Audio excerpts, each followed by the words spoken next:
Friction takes energy.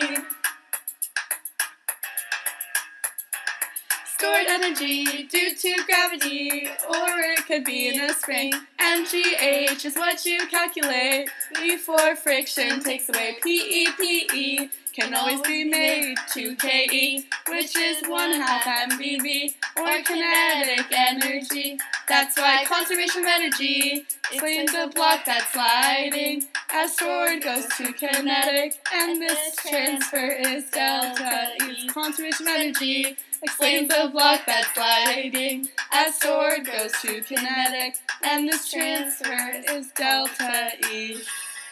Friction takes energy. A spring constant can find energy without motion, but when movement is present, the same value becomes kinetic. That's why you gotta use MV. Soon as you see blocks crash, use this. Energy is lost when colliding. So delta E gets small. That's a conservation of energy. Explains a block that's sliding. As stored goes to kinetic, and this transfer is delta E. Conservation of energy explains a block that's sliding. As stored goes to kinetic, and this transfer is delta E.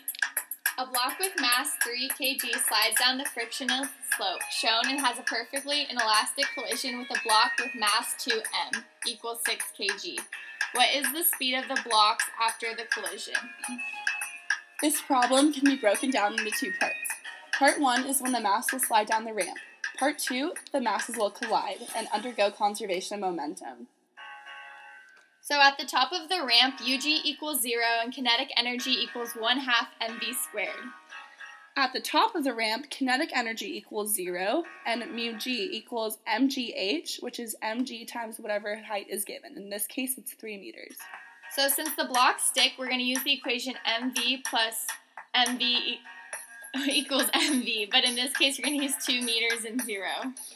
Because the initial block is not moving, that's why it's 0. After the collision, you're going to have m times final velocity, which is the first block, plus 2m of the velocity of the second block, which equals 3m, because that's the total mass with a final velocity since the blocks are stuck together in a perfectly inelastic collision. And because of conservation of momentum, we must use the initial equals final, and in this case, mv equals 3mv. So the final velocity ends up being 1/3 v equals the square root of 2g over 3. Velocity in this case is 2.56 meters per second.